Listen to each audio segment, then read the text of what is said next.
Alors moi, vous avez l'habitude de me voir, vous voyez dans les bulletins météo régulièrement sur TF1, mais sachez que derrière moi, là, dans le plateau, on a effectivement des gens qui travaillent et on les voit beaucoup moins. Effectivement, que se passe-t-il entre la captation des images et leur restitution dans nos foyers? D'où proviennent tous ces titres et incrustations qui accompagnent votre programme? Un travail s'effectue dans l'ombre des régies de télévision, qui nécessite la collaboration de nombreux professionnels.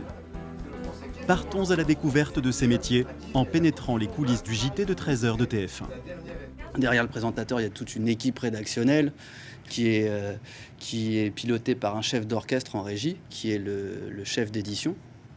Et donc le chef d'édition a une vision très précise du contenu de son émission et de la façon dont il veut la mettre en scène en quelque sorte. Et il s'appuie ensuite sur son intermédiaire technique, le réalisateur, qui lui met en place tout le dispositif pour que techniquement on arrive au résultat souhaité et demandé par la rédaction. Le réalisateur a un rôle de mise en image, de choix éditorial, de mise en image. Derrière, il faut que les moyens déployés fonctionnent. En effet, toute une équipe se mobilise pour permettre au réalisateur de composer facilement son programme. Nous voilà maintenant dans les coulisses d'une émission pour France 2. La première étape, c'est le plateau télé. Il y a un décor de télévision dans lequel le réalisateur et le décorateur choisissent au préalable les emplacements pour les caméras. Le directeur photo, lui, va faire un grill au-dessus, donc c'est-à-dire comme un échafaudage pour mettre toutes les lumières. Et ensuite, les prestataires techniques, donc que ce soit Remedia ou Visual ou AMP, eux viennent positionner les caméras, des caméras par un câble qui est relié ensuite à un car régie ou une régie qui est situé à l'extérieur. C'est donc depuis le car régie que l'on met en forme le programme. Les techniciens insèrent des titres, uniformisent le rendu visuel des différents plans ou ajustent le volume sonore. La script est chargée d'assurer la continuité du programme et veille au respect des durées. Moi, je suis script. La script, si tu veux, tu as un réalisateur, on va dire que c'est un commandant de bord, et la script, c'est le copilote. On a 9 caméras, ou 10, 9 ou 10 selon, avec 8 cadreurs. On a les assistants caméra, on a les assistants réalisateurs, les maquilleuses, les coiffeurs. Enfin, on a vraiment beaucoup de monde. Derrière, il y a énormément de monde, essentiellement des techniciens ou des opérateurs. Le grand public connaît le réalisateur, le caméraman. Il y a une multitude d'autres métiers, en passant par la vision, l'assistant vidéo, l'assistant son, l'ingénieur du son, le chef de car, l'opérateur serveur, l'opérateur ralenti, et puis il y en a encore plein d'autres. Ici, nous avons donc l'opérateur synthé qui écrit les textes, l'opératrice serveur qui lance les reportages, le réalisateur, sa script qui donne les décomptes et le truquiste qui réalise les effets en direct.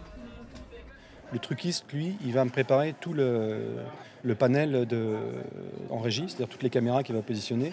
Tous les effets de trucage, c'est lui qui va les faire.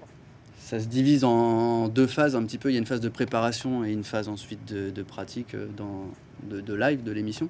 En préparation, on s'occupe surtout de configurer cet équipement sur lequel travaille le réalisateur, qui s'appelle le mélangeur.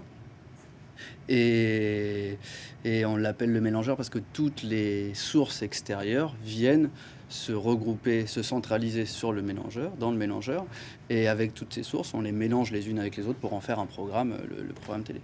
Et la deuxième partie, donc, consiste aussi à gérer tout ce qui est le décor de l'émission et de faire une réalisation qu'on appelle on-set, donc la réalisation un petit peu dans le décor. Donc il y a le réalisateur qui réalise son programme et nous, on est dédié au décor. Le truquiste est aussi chargé de la partie graphique superposée à l'image, comme la carte incrustée sur fond vert lors de la météo. L'ensemble des logos, textes et jingles ajoutés par-dessus l'image des caméras en temps réel par le truquiste, sous les directives du réalisateur ou de la script, constituent l'habillage. Les titres, qui apparaissent régulièrement à l'écran, comme les crédits en fin de reportage, sont écrits en amont par l'opérateur synthé, puis diffusés au moment opportun. L'opérateur synthé gère aussi bien le nom des invités que les génériques des programmes. La mise en forme de l'émission est donc le fruit d'une collaboration entre de nombreux techniciens. Dans la régie, les ingénieurs de la vision règlent les couleurs afin que toutes les caméras aient le même rendu visuel. On modifie aussi le contenu de l'image, par exemple par l'ajout d'un habillage visuel. Et l'on crée l'ordre de succession des plans. C'est l'intervention simultanée de tous ces métiers qui crée le signal vidéo que nous recevons chaque jour. Sur ce genre d'émission, on est environ 80 personnes. S'il n'y a pas de travail d'équipe, il n'y a pas de tournage. Sans équipe, il n'y a pas d'émission. C'est un travail d'équipe, ce qui est important, puisque c'est une chaîne, un maillon. Chaque corps de métier est un maillon de la chaîne. Donc c'est pour ça qu'on réussit à faire une belle émission si tout le monde forme une équipe plutôt. Voilà, c'est important.